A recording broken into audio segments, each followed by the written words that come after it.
Perjalanan tentang kopi kali ini kayaknya benar-benar ngebuat saya kagum ya dengan apapun yang dilakukan oleh masyarakat suku Gayo ini. Bang Sarhan ya, Bang? Iya. Bang Sarhan? Iya. Oh, Bang Sarhan, sebentar. Apanya? Ini yang biji kopi yang masih merah kayak begini? Ini bisa dimakan? Saya coba ya. Selain kopi, konon masyarakat Gayo adalah masyarakat yang memiliki darah seni yang diturunkan dari para nenek moyang mereka. Kalau generasi muda kita ini, dia memang semangatnya untuk mempertahankan budaya dan untuk mengembangkan luar biasa. Kali ini saya akan membawa Anda kembali ke Tanah Gayo.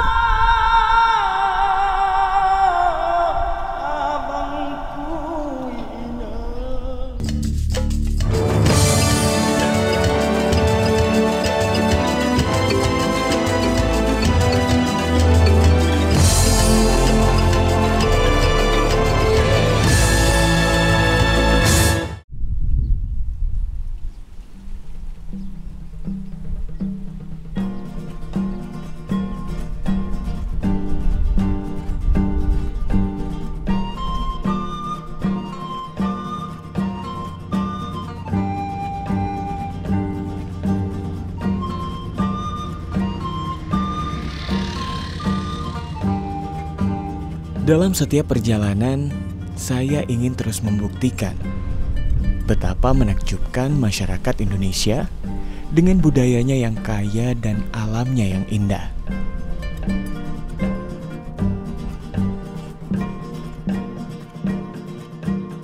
Kali ini perjalanan membawa saya menjelajahi salah satu dataran tinggi Sumatera, di mana masyarakat suku ini begitu dikenal karena kopinya yang mendunia. Kemana? Mau ke kebun, Pak. Mau ke kebun? Iya. Di mana kebunnya? Seputaran sini juga. Kami numpang ya. Boleh, Bu. Numpang ya, Pak. Mau metik kopi. Siap. Boleh naik di belakang, Bu ya? Bisa. Ya, Tanah Gayo. Sebagai penikmat kopi, ini adalah perjalanan yang telah lama saya nantikan. Mencari tahu bagaimana kopi dapat memengaruhi tradisi serta budaya masyarakat Gayo, sehingga mereka dapat melahirkan kopi-kopi terbaik dunia. Melihat kebun-kebun kopi di Tanah Gayo, saya jadi makin tahu kalau kopi adalah tanaman yang toleran, tidak egois. Tanaman kopi ini dapat tumbuh berdampingan dengan tanaman-tanaman lain. Mungkin ini yang menjadi alasan kenapa kopi dianggap sebagai tanaman yang konservatif. Setelah menempuh perjalanan sekitar 1 jam dari pusat kota, saya telah sampai di Desa Wihnongkal, Kecamatan Kute Panang, Kabupaten Aceh Tengah. Desa yang berada di ketinggian sekitar 1.500 meter di atas permukaan laut. Hanya kurang 600 meter lagi untuk menyamai ketinggian Gunung Salak di Jawa Barat dan Gunung Sibayak di Sumatera Utara.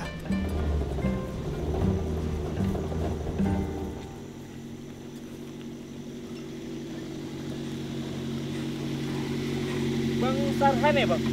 Iya. Bang Sarhan? Iya. Oh, Bang Sarhan, sebentar. Saya parkirin mobil dulu. Boleh.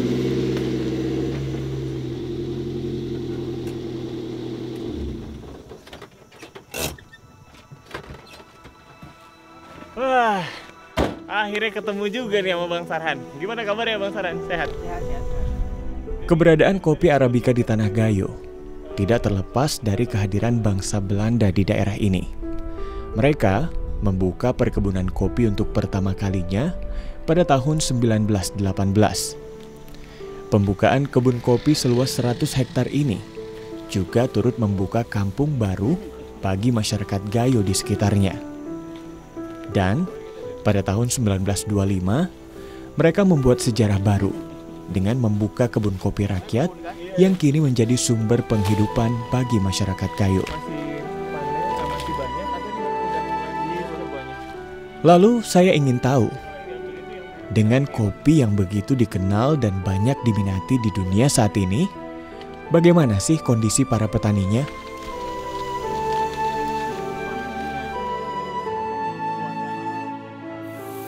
Jadi kalau kebun kita ini lokasinya ada di ketinggian berapa Bang Sarhan? Ini kurang lebih sekitar 1.300 mdpl. 1.300 ya? 1.300 mdpl. Cukup tinggi, Ya. tapi memang dari tadi saya perjalanannya nanjak terus. Hmm. Oke, kalau untuk kopi yang sudah bisa kita panen, yang pasti ini warnanya yang merah. Ya, yang udah matang ya. Udah Saya boleh bantu ya? Boleh, boleh. Oke. Aku sedikit penasaran ya dengan nama besar Kopi Gayo dan juga kalau di tempat asal saya begitu. Ini Kopi Gayo itu hampir ada di semua warung kopi dan mungkin kita tahu juga ya di berbagai belahan dunia juga kopi yang tersedia itu Kopi Gayo. Nah, jadi aku pengen tahu kira-kira seperti apa sih kehidupan masyarakat petani di Tanah Gayo ini, Bang? Kalau Abang sendiri gimana? Ya memang kopi sudah menjadi sumber penghidupan ya bagi masyarakat di Gayo sejak lama, maksudnya sebelum Indonesia merdeka konon ceritanya gitu ya. Karena kopi Arabica ini memang dibawa oleh Belanda gitu. Iya. Oke. Sekarang ya alhamdulillah, maksudnya kalau kita produksi kopi itu ya udah nggak pusing lagi cara masarinnya. Kalau kawan-kawan dan saya kita mengikut tren sebenarnya ya. Ada juga cafe shop maunya kopinya diolah seperti misalnya proses misalnya full wash. Oke. Itu sudah bisa dilakukan oleh petani di sini. Sudah banyak petani yang bisa melakukan itu. Wow.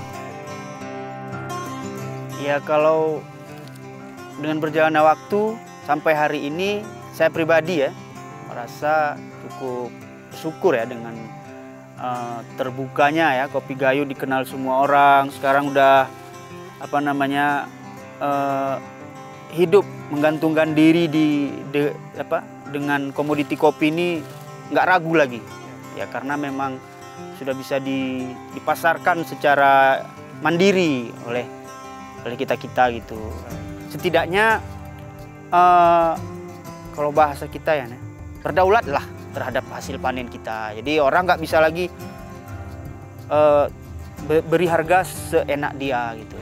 Jadi ada kesepakatan gitu. Kita juga nggak mau jual harga setinggi semahal-mahalnya, enggak. Ya artinya pembeli senang, kita gembira ya gitu. Sama-sama happy lah gitu.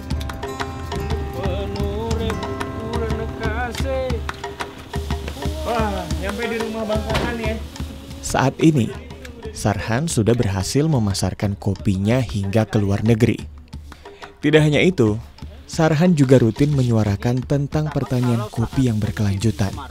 Ia sadar betul bahwa tanah dan tanaman kopi yang dimiliki hari ini harus tetap terjaga dan kelak akan diwariskan ke generasi mendatang. Setelah semuanya selesai, kami pun menikmati segelas kopi yang sudah terlebih dahulu diproses oleh Sarhan.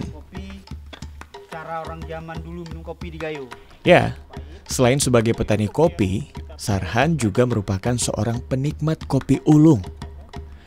Di daerah lain mungkin tidak banyak petani kopi yang bisa menikmati kopi dari hasil keringatnya sendiri. Kita minum sendiri. Kita tos dulu dong.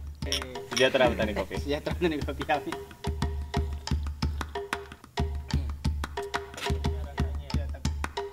Sarhan adalah potret seorang petani yang sukses, menginspirasi para petani muda lainnya di Tanah Gayo.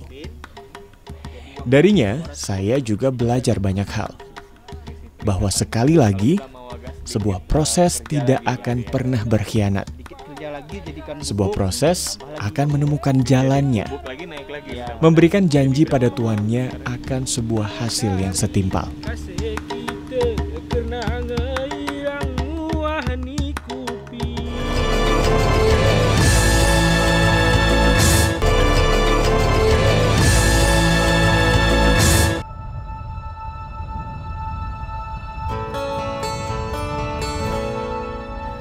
Suku Gayo adalah suku terbesar yang mendiami dataran tinggi Kabupaten Aceh Tengah.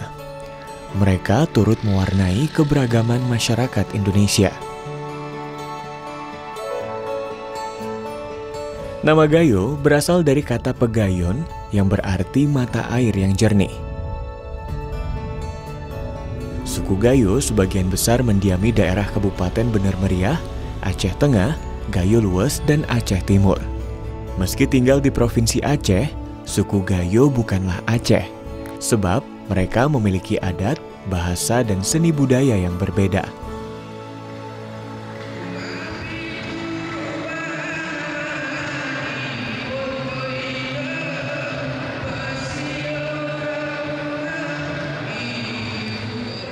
Didong adalah tarian tertua yang diwariskan oleh nenek moyang bangsa Gayo. Didong merupakan seni pertunjukan yang biasanya dilakukan oleh para lelaki secara berkelompok. Dengan ekspresi bebas, mereka duduk bersila, menabuh gendang atau bertepuk tangan sambil melantunkan syair-syair berbahasa Gayo dengan suara yang merdu. Jujur, saya terpukau melihat pertunjukan seni didong ini. Apalagi ini adalah pengalaman pertama saya menyaksikan pertunjukan seni didong secara langsung. Dari sini saya dapat melihat bahwa anak-anak muda Gayo sangat antusias dan bangga terhadap seni budaya mereka.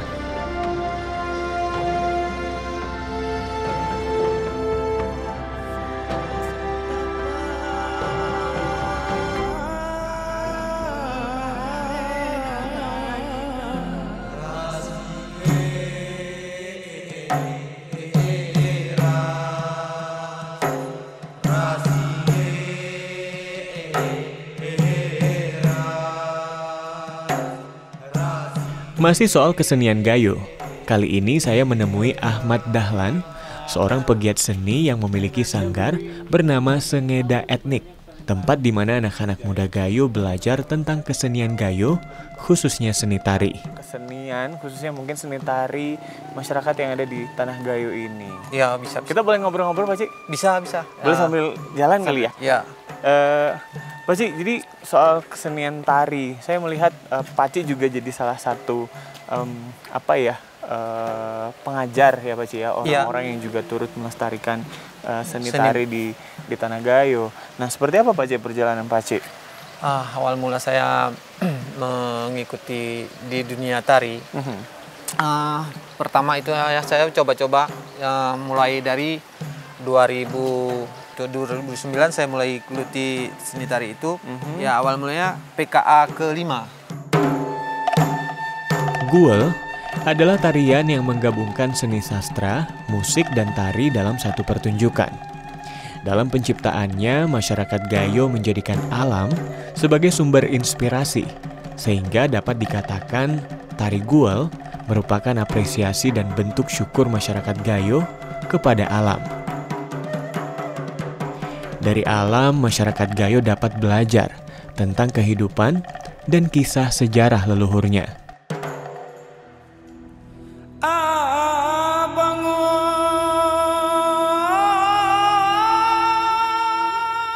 Kenapa dikatakan Guel? Nah, Guel ini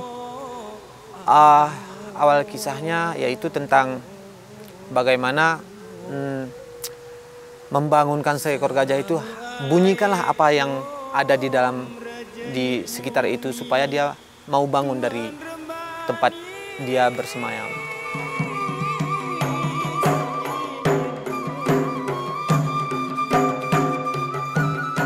Berdasarkan folklore atau cerita rakyat suku Gayo, lahirnya tari Guel berawal dari mimpi Sengeda, putra Raja Linge ke-13.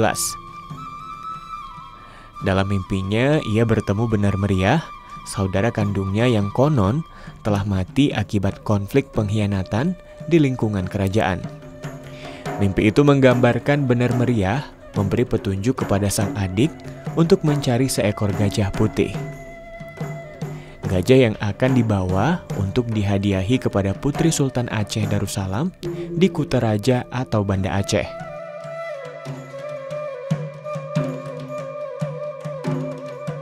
Berbekal pesan tersebut, Sengeda mencari gajah putih dan berhasil membujuk rayu sang gajah hingga akhirnya dibawa ke Kutaraja. Orang Belanda menyebut Dance of Gayo itu. Kalau kita baca di suatu foto Pandelen tadi, disebutnya Dance of Gayo. Itulah tari. Di tari Gurdidong ini yang ada sebenarnya kalau kita bicara soal tari apakah yang tertua yang diwarisi dari nenek moyang kita. Nenek moyang berarti bicara kita di bawah sebelum 1901. Nah, kita pakai itu, kita batasi dulu. Jadi yang ada di 1901 sebelum ada itulah tari Gurdidong. Sebut dengan tari Guel, kita bicara judul ya, tari Guel. Itu lahir baru di PKA kedua tahun 1972 yang diproduksi oleh pemerintah daerah tingkat 2 Aceh Tengah dengan koreografer Ibra Saifuddin Kadir, ya, kemudian Amar Rabu, Syekh Sahak, kemudian Syekh Midin, kemudian dari musiknya Syekh Kilang. Inilah orang-orang yang terlibat dalam lahirnya tari Guel ini.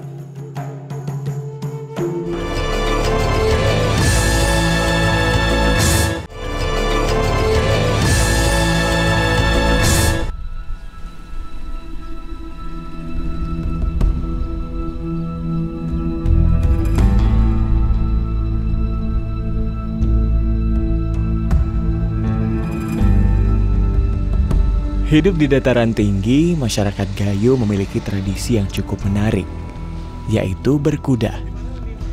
Tradisi ini sudah ada jauh sebelum masa penjajahan Belanda. Dahulu mereka menggunakan kuda sebagai alat transportasi manusia maupun untuk membawa hasil panen. Saya mengunjungi salah satu lapangan terbuka di kawasan Blang Bebangka, Kecamatan Pegasing, Aceh Tengah.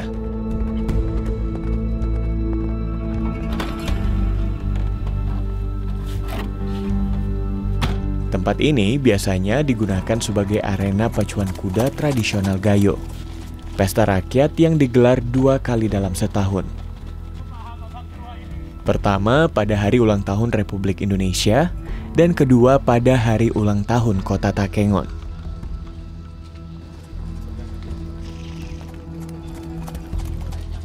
Oh ya, bagi orang-orang terdahulu, tradisi pacuan kuda biasanya digelar sesudah musim panen padi. Menjadi hiburan sekaligus pelepas penat bagi para petani setelah berhasil panen. Baru pada tahun 1930-an, pacuan kuda tradisional Gayo menjadi ajang tahunan. Dan baru-baru ini ditetapkan sebagai warisan budaya tak benda oleh Kementerian Pendidikan Kebudayaan Riset dan Teknologi Republik Indonesia.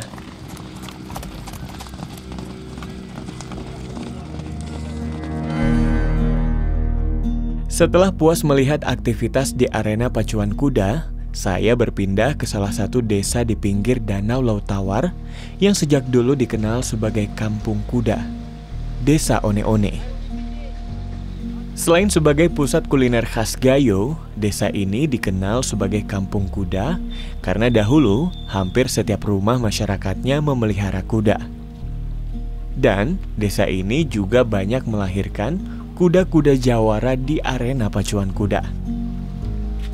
Di desa ini saya menemui seorang pria paruh-baya, tokoh masyarakat Gayo bernama Rayendra yang dikenal karena kecintaannya terhadap kuda. Pak Rayendra merupakan tokoh masyarakat yang cukup dikenal karena kecintaannya terhadap kuda. Ia juga turut berkontribusi dalam memajukan olahraga pacuan kuda tradisional Gayo, hingga kini menjadi salah satu atraksi wisata yang diminati wisatawan. Mungkin pemirsa juga nanti penasaran, kayak apa sih istimewanya orang-orang yang ada di Takengon, yang ada di Gayo ini melakukan kuda-kudanya. Wah, ini. Pak, jadi saya makin pengen tahu lebih banyak tentang hubungan masyarakat Gayo yang kayaknya sejak dulu udah lekat sekali dengan kuda. Seperti apa Pak, kalau kita cerita dulu misalnya? Oh iya, dulu sebenarnya pacuan kuda itu hanya sebagai motivasi. Ya, untuk bagaimana merawat kuda itu supaya lebih baik.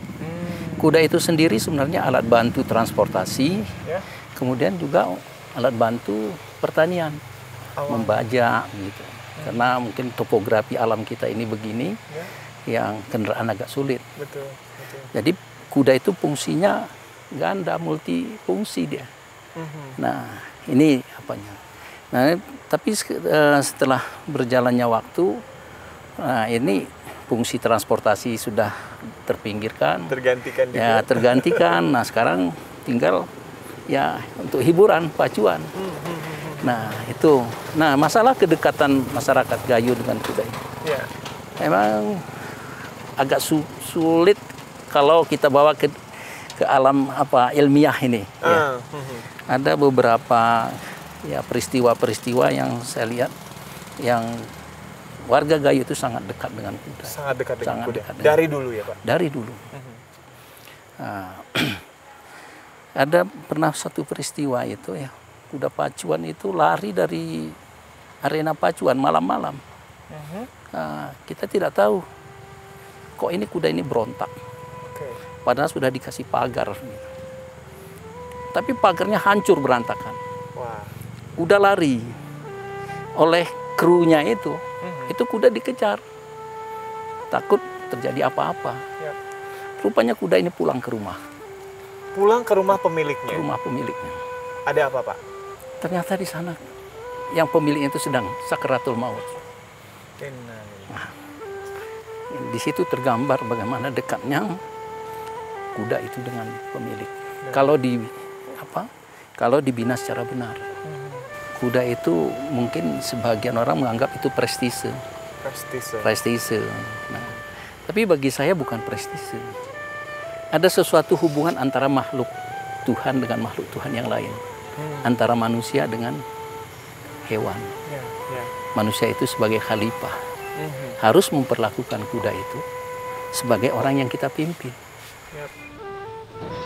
Dari sini saya jadi semakin paham bahwa sejak dulu hubungan dan keterkaitan antara masyarakat Gayo dengan kuda begitu spesial, terlebih bagi keluarga ini. Kecintaan dan perilaku mereka terhadap kuda dibalas dengan rejeki yang berkecukupan. Nah, jadi kalau untuk Bapak dan keluarga nih, ada Bang Gias juga, ada Bang Dawan dan adik-adiknya dan saudara-saudaranya yang lain. Seberapa penting sebenarnya kuda? Waduh, bagi saya kuda ini bagaimana ya? Saya itu pegawai negeri, ya tahulah pendapatan pegawai negeri seberapa. Iya. Saya punya anak 5, ya Punya anak 5. itu semuanya dibantu oleh kuda, biaya sekolah, biaya kuliah dan lain-lain. Dibantu? Dibantu oleh kuda. Artinya ya kita harus ikhlas. Kadang-kadang kuda ini kita jual demi biaya pendidikan anak-anak. Ya. Nah, makin kesini sepertinya kekaguman saya terhadap tanah dan budaya masyarakat Gayo terus bertambah dan terus bertambah. Bagi saya, hari-hari yang telah dilalui di sini lebih dari sekedar sebuah perjalanan.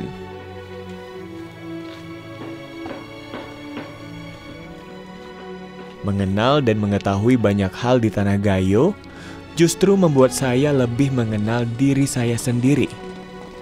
Terima kasih tanah Gayo. Cepat atau lambat, saya akan segera kembali lagi ke sini.